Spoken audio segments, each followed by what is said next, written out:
ఏపీలో ఏ పార్టీ గెలుస్తుంది? ఏఐ సంచలన సమాధానం. సాంకేతిక యుగంలో ఆర్టిఫిషియల్ ఇంటెలిజెన్స్ ఏఐ పాత్ర పెరుగుతున్న విషయం తెలిసిందే. దీంతో తమకు తెలిసి తెలియని అనేక ప్రశ్నలను నెటిజన్లు ఏఐని అడుగుతున్నారు. వీటి జెమిని ఏఐ, మాయా ఏఐ అనే సమాధానాలు చెబుతున్నాయి. ఒక్కొక్కసారి వివాదం కూడా అవుతున్నాయి. ఈ క్రమంలో తాజాగా ఓ విషయం వెలుగులోకి చూసింది. ఏపీలో జరిగిన ఎన్నికల్లో ఏ పార్టీ విజయం దక్కించుకుంటుంది, ఎవరు ముఖ్యమంత్రి అవుతారనే ప్రశ్నలు తాజాగా ఉత్కంఠను రేకెత్తుతున్న విషయం తెలిసిందే. ఈ క్రమంలోని ఏ ఇద్దరు కలిసినా ఈ విషయంపైనే చర్చించుకుంటున్నారు. ఇక మెలి తిరిగిన అనుభవం ఉన్న సేఫాలజిస్టులు కూడా దీనికి సమాధానం చెప్పలేక వేచి చూడండి అంటూ తప్పించుకుంటున్నారు. ఈ నేపథ్యంలో కొందరు ఔత్సిక నెటిజన్లు ఆర్టిఫిషియల్ ఇంటెలిజెన్స్, చాట్ జీపీటీలపై మాయా ఏఐని ఆశ్రయించారు.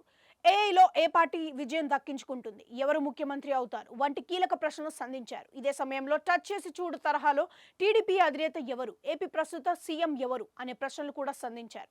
ఈ రెండు ప్రశ్నలకు మాయా ఏఐ సరైన సమాధానాలే చెప్పింది. టీడీపీ చీఫ్ నారా చంద్రబాబు నాయుడు అని చెప్పింది. అదేవిధంగా present CM of AP YS Jaganmohan Reddy అను బదిలిచ్చింది. ఇక ఏపీలో ఎన్ని ఎన్నికలు జరిగినా అంటే రాడికల్ గా జరిగాయని చెప్పడం విశేషం. అదే సమయంలో ఎక్కడెక్కడ హింస జరిగిందన్న ప్రశ్నలు కూడా సమాధానం సరిగానే చెప్పింది.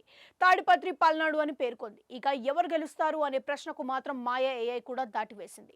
దీనికి సమాధానం నాకు తెలీదు, తెలిసాక చెబుతా అని చెప్పడం గమనార్హం. ఇక ఎవరు ముఖ్యమంత్రి అవుతారన్న ప్రశ్నకు ప్రస్తుతం సీఎం జగన్మోహన్ రెడ్డి అని పదే పదే బదులివ్వడం గమనార్హం. దీంతో ఏఐ కూడా అంచనా వేయలేకపోతుందంటూ నెటిజన్లు కామెంట్లు చేస్తున్నారు.